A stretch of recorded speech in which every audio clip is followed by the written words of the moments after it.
Do you believe there's a place hidden inside our world, a space that looks just like the one we live in, but once you step inside, you can never find your way back out? Some say it's only a myth, while others swear it's real.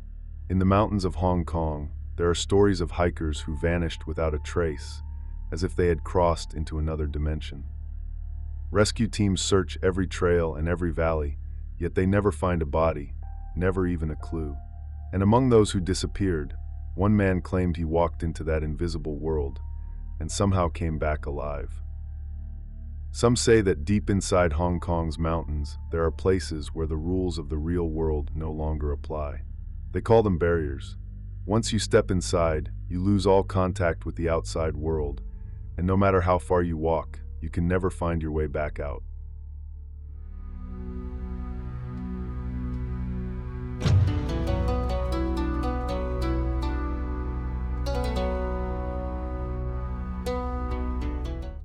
In 2005, a Hong Kong police officer named Ding Lihua went hiking in the Sai Kung area with a friend. At some point they split up, and Ding never returned.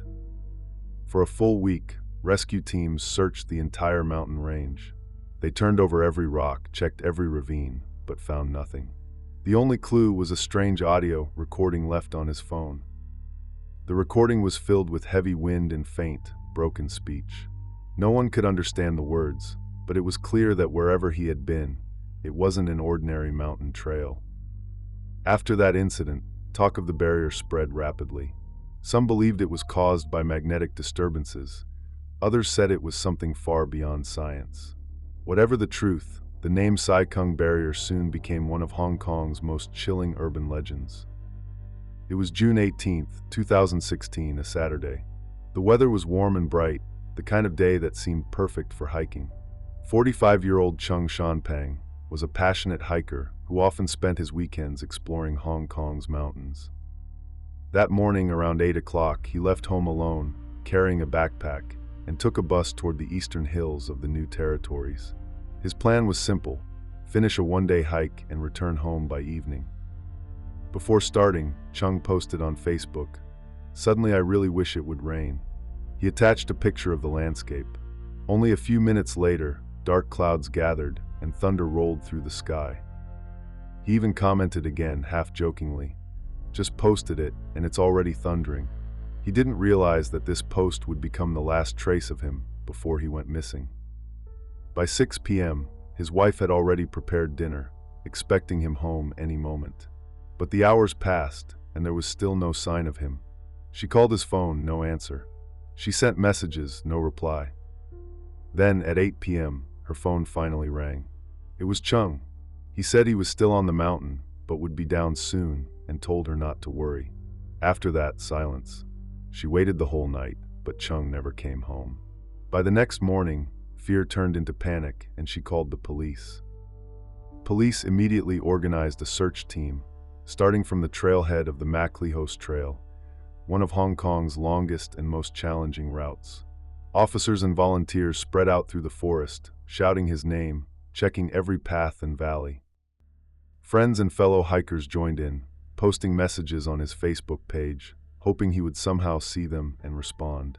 But there was nothing, no signal, no trace, not a single clue. When days passed with no progress, people began to talk. Some believed he had simply gotten lost. Others whispered that Chung might have wandered into the mysterious Sai Kung Barrier, the same place where Officer Ding had vanished years earlier. According to later reports, Chung's plan that day was simple: a single-day hike across one of Hong Kong's longest trails. He brought just enough for the trip, a few liters of water and some energy bars. Nothing unusual, nothing risky. That morning, the weather was scorching hot. Within minutes, sweat was running down his face. Half-jokingly, he wished out loud for rain. And almost instantly, dark clouds gathered, thunder rolled across the sky, and heavy wind swept through the hills. Worried that a storm might make the path dangerous, he turned back. But after walking for a while, the clouds cleared and sunlight returned. It seemed silly to stop now, so he turned around again and continued on. That small decision changed everything.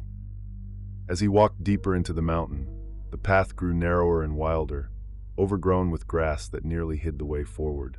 He slowed down, carefully stepping over uneven rocks. Then suddenly, a wave of dizziness hit him. His vision blurred, his head spun.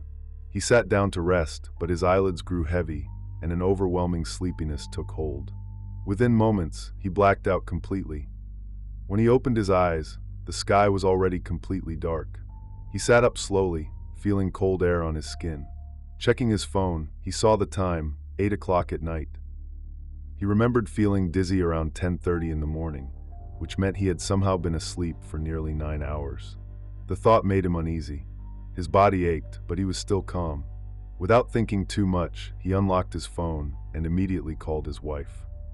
Not wanting to worry her, he told her only that he was still on the trail and would be home soon. After ending the call, he kept walking, following the faint trail through the dark. The forest was silent except for the sound of his own footsteps. After a while, he reached for his arm pouch, but it was gone.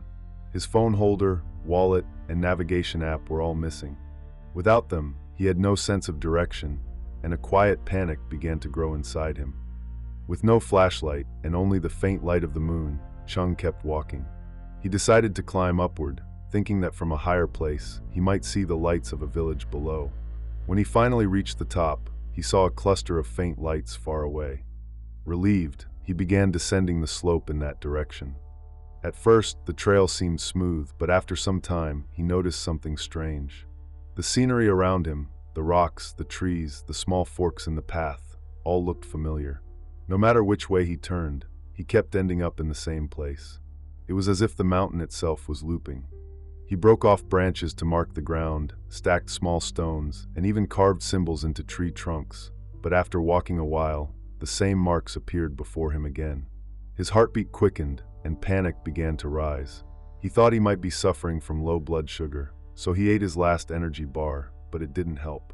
His dizziness worsened until everything went black. When Chung woke up again, the forest was bright with daylight. He slowly sat up, surrounded by tall trees he didn't recognize.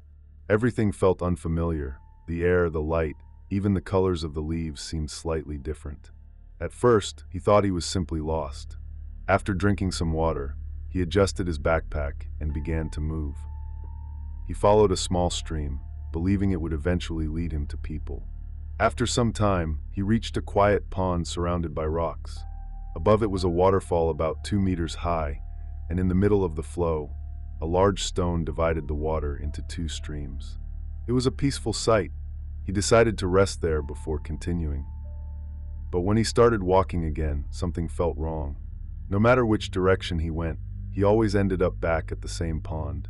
He used sticks to draw lines on the ground and carved marks into the trees, but after each long walk, those same marks appeared again right in front of him. It was as if the forest was looping endlessly. As panic crept in, he suddenly saw a person in the distance. Excited, he shouted and ran toward them, but the figure didn't respond. When he got closer, it simply vanished. Shocked, he stood frozen, wondering if his eyes were deceiving him. A while later, he saw another person, someone familiar. It was one of his old hiking friends. Overwhelmed with relief, he ran after him, calling his name again and again. But the faster he ran, the faster the man seemed to walk, always staying just out of reach. They reached a steep slope. The man went down first, and Chung followed. Halfway through, he lost balance and rolled down the hill, scraping his arms and legs. When he looked up, the man was gone. Dragging his injured body, Chung made his way back to the pond. By now, fear had settled deep inside him. The forest no longer felt like part of the real world. Then in the distance, he saw a 3-story white building, clean, modern, like a villa standing in the middle of nowhere. Hope surged through him. He rushed toward it, but the closer he got, the more the structure faded, until it disappeared completely. In that instant, Chung realized something terrifying. He might have wandered into the legendary Sai Kung Barrier. By the next evening, Chung heard the sound of a helicopter circling overhead, but his mind was exhausted and confused. He assumed it was another illusion and didn't react. In reality, that was the rescue helicopter searching for him. He had missed his first chance to be saved. When night came, he decided to stay by the pond. He took out a pack of cigarettes, wanting to calm his nerves, but found his lighter empty. He placed everything on a rock to dry and eventually fell asleep. The next morning, when he woke, the cigarettes, the lighter, and even his 2 hiking poles were gone, as if someone had quietly taken them during the night. Then he noticed other strange things. Despite being in the forest for days, he had no mosquito bites at all. He hadn't eaten since the first day, yet he didn't feel hungry. And the landscape seemed to change every morning. On the first day, both sides of the waterfall had flowing water. The next day, the left side was blocked by mud, leaving only the right stream. Even the shape of the pond looked different.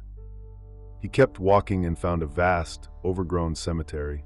Tombstones leaned under thick grass, stretching as far as he could see. Uneasy, he didn't stay long. Later, he saw people playing by a stream, laughing and splashing water. But when he approached, they vanished into thin air. Completely exhausted, Chung returned once again to the same pond. On the 4th morning, he woke to something new. The rocks around the pond were echoing with noise. Voices, traffic, car horns, as if a city existed right beside him but hidden from sight. Terrified, he ran from the pond. This time, he swore he would leave no matter what. He followed the stream downstream, never looking back. After walking for what felt like hours, he finally saw a group of people by the water. At first, he thought they were another illusion, but they didn't disappear. Only then did he realize these were real people. He had finally escaped the barrier. The moment Chung realized he had truly returned to the real world, he could barely speak. Everything around him looked different. The trees, the sky, even the light felt warmer and more alive. He borrowed a phone from one of the hikers and called his wife to tell her he was safe. Then he slowly made his way down toward Ham Tin Wan. Along the path, a patrolling police officer spotted him. The officer recognized him immediately. Chung was the man they had been searching for day and night for 3 days. He was taken to the hospital. Apart from dehydration and a few cuts and bruises, he was fine. But what puzzled both doctors and police was that, after spending 3 days in the wild during summer, Chung had not a single mosquito bite on his skin. When asked about it, he gave a strange but calm explanation. He said he hadn't been in the forest at all. He had wandered into another dimension. In that place, he claimed, there were no insects, no hunger, no passage of time. He called it exactly what people had been whispering about for years, the Sai Kung Barrier. The story quickly spread online. Some dismissed it as fantasy, but many others believed him. After all, Sai Kung had long been a hot spot for unexplained disappearances.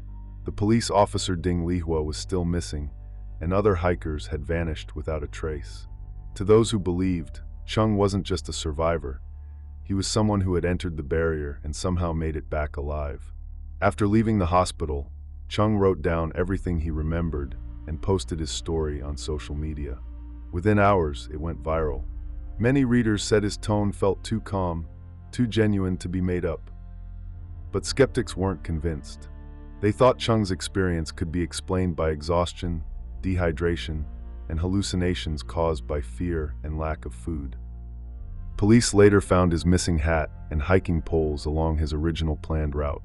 To some, that was proof he had never left the real mountain, that he had been wandering in circles the whole time. Others offered a different theory. Sai Kung's geology is rich with minerals formed by ancient volcanic eruptions millions of years ago. Over time, those minerals accumulated deep underground, creating zones of strong magnetic activity. Some scientists suggested that magnetic interference from these mineral deposits could disrupt electronic devices. GPS signals, phone compasses, even digital watches often malfunction in the area. But the theory didn't stop there. They believed the same magnetic fluctuations might also affect the human nervous system, confusing the brain's sense of direction and balance. Prolonged exposure could cause disorientation, memory lapses, and vivid sensory illusions, enough to make someone believe they had stepped into another world. Yet others were less sympathetic. They claimed that Chung had posted his story online only to seek attention, perhaps even fame. But years have passed since then, and he has never spoken publicly about the incident again. He didn't appear on TV, didn't publish a book, and never tried to profit from the story. In fact, he quietly disappeared from the spotlight, living an ordinary, quiet life. Whatever truly happened in the mountains that day, it seems Chung himself had no interest in keeping the mystery alive. To this day, no one has been able to prove whether the Sai Kung Barrier truly exists. Was Chung's experience something supernatural, or just the mind collapsing under extreme stress? No one knows for sure. But one thing is certain, his story added a new layer of mystery to Hong Kong's mountains. Even in a city filled with skyscrapers and bright lights, there are still places quiet enough to feel unreal. Places so silent that you can't tell if you're still in this world, or if you've already stepped into another.